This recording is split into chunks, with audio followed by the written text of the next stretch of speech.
दरो दीवार पे हसरत से नजर करते हैं, खुश रहो अहले वतन, हम तो सफर करते हैं। ये शेर लिखने वाला वो नवाब जिसके बारे में तारीख दो हिस्सों में बटी है। अंग्रेज कहते थे वो एक अय्याश शासक था जिसने अपनी जिंदगी हुकूमत नहीं विलासिता में गुजार दी। और हिंदुस्तानी कहते हैं वो एक बड़ा शायर था, संगीतज्ञ था, फन का कदरदान था, जिसकी गद्दी अंग्रेजों ने ज्यादती करके छीन ली। सच्चाई क्या है? आज बात अवध के नवाब वाजिद अली शाह की। कहानी शुरू होती है 30 जुलाई 1822 से, जब अवध में वाजिद अली शाह की पैदाइश हुई। घर पर ही उनकी तालीम हुई, फारसी जो दरबार की जुबान थी और कुरान के लिए अरबी सीखी। बचपन से एक अजीब आदत थी, जमीन और पैरों से ताल देना। मिर्जा अली अजहर अपनी किताब किंग वाजिद अली शाह ऑफ अवध में लिखते हैं कि एक उस्ताद इस आदत से इतना नाराज हुआ कि उसने उनके सिर पर इतना जोर से मारा कि उनके एक कान की सुनने की ताकत हमेशा के लिए चली गई। लखनऊ का ब्रिटिश रेजिडेंट ये बात जानता था, इसलिए वाजिद अली शाह से बात करते वक्त अपना जुमला 2 बार दोहराता था। 13 फरवरी 1847, 26 साल की उम्र में वो अवध की गद्दी पर बैठे। उस वक्त अवध कोई छोटा सूबा नहीं था, 24,000 वर्ग मील में फैला, जो स्कॉटलैंड से भी बड़ा था। और 1850 में करीब 1 करोड़ की आबादी। सिर्फ लखनऊ में 7 लाख लोग रहते थे, जो उस वक्त दिल्ली से 2 गुनी थी। उनके पास 60,000 से ज्यादा फौज थी। लेकिन गद्दी से पहले ही वो शायर बन चुके थे। 26 साल की उम्र में ही उन्होंने अपनी आत्मकथा लिखी थी। नाम रखा परी खाना। क्यों? क्योंकि उन्होंने संगीत नृत्य सिखाने के लिए एक स्कूल खोला था। नाम था परी खाना, जहाँ आने वाली लड़कियों को परी कहा जाता था।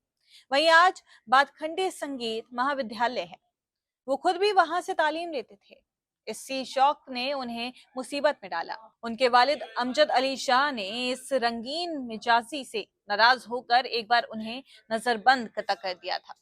अंग्रेज रेजिडेंट कर्नल सलेमन ने कई संगीतकारों को शहर बदर करा दिया। वाजिद अली शाह दिखने में भी अलग थे। बड़ा डील डोल, घुंघराले बाल और लिबास ऐसा कि सीना नजर आता था। वो अख्तर तखल्लुस से शायरी करते थे। जोश मलिहाबादी ने कहा था, तुमने कैसर बाग को देखा तो होगा बारहा, आज भी आती है जिसमें हाय अख्तर की सदा। उनकी मशहूर ठुमरी बाबुल मेरा नहर छुटी हो जाए आज भी अमर है। उन्होंने लखनवी भैरवी, ठुमरी और कथक को जिंदा रखा। सन 1843 में उन्होंने कृष्ण लीला पर नाटक करवाया, जिसमें उनकी 4 बेगमों ने गोपियों का रोल किया। सन 1853 में योगी मेला करवाया, अपना बाग आम लोगों के लिए खोल दिया और सबको केसरिया कपड़े पहनने को कहा। उनकी बेगमों की तादाद सैकड़ों में बताई जाती है। लेकिन रोजी जॉन्स अपनी किताब the last king of India में लिखती हैं कि उनके वंशज के मुताबिक वो इतने पाक साफ थे कि बिना स्थायी निकाह के किसी से ताल्लुक नहीं रखते थे। शकीर सिद्दीकी लिखते हैं कि उन्होंने सभी बेगमों को तलाक की छूट और हर महीने वजीफा दिया। 16 नवंबर 1847 के वाजिद अली शाह कानपुर में गवर्नर जनरल लॉर्ड हॉर्डिंग से मिले। हॉर्डिंग ने अवध के निजाम पर नाराजगी जताई और 2 साल का वक्त दिया सुधार के लिए। जनवरी 1849 में कर्नल सलेमन को लखनऊ का रेजिडेंट बनाकर भेजा गया। वाजिद अली शाह उस साल सख्त बीमार रहे और सलेमन ने पूरे अवध का दौरा करके रिपोर्ट बनाई। उसने लिखा, वाजिद अली से ज्यादा उम्मीद नहीं, वो मनमौजी हैं, दिन रात जनान खाने में रहते हैं, फिजूल खर्ची उनके किरदार का हिस्सा है। वाजिद अली शाह ने दस्तूर वाजिदी जैसा सुधार दस्तावेज भी लिखा, लेकिन फैसला हो चुका था। 21 नवंबर 1851 को लॉर्ड हलहौजी की सिफारिश पर ईस्ट इंडिया कंपनी के बोर्ड ने अवध को हड़पने की मंजूरी दे दी और फिर वो काला दिन आया। 17 फरवरी 1856 को अवध को कंपनी राज में मिला लिया गया और वाजिद अली शाह को गद्दी छोड़नी पड़ी।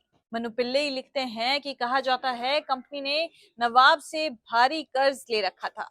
कर्ज लौटाने से आसान था कर्ज देने वाले को ही बर्बाद कर देना। वाजिद अली शाह ने अपनी 60,000 की फौज से अंग्रेजों से जंग नहीं की, वो कानून की लड़ाई लड़ना चाहते थे। 13 मार्च 1856 को वो इंग्लैंड की महारानी से इंसाफ मांगने लंदन जाने के लिए कलकत्ता रवाना हुए। 13 मई 1856 को वो पानी के रास्ते कलकत्ता पहुंचे, लेकिन बीमार पड़ गए और लंदन नहीं जा सके। उधर हिंदुस्तान में बगावत भड़क उठी। उनकी बेगम हजरत महल ने लखनऊ में अपने बेटे को बादशाह घोषित करके अंग्रेजों के खिलाफ मोर्चा संभाला।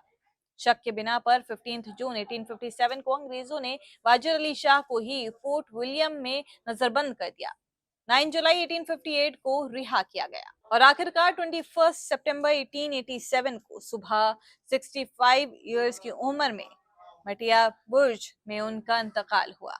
इंतकाल के बाद पुलिस ने उनके घर को घेर लिया ताकि उनका सामान लूटा ना जाए।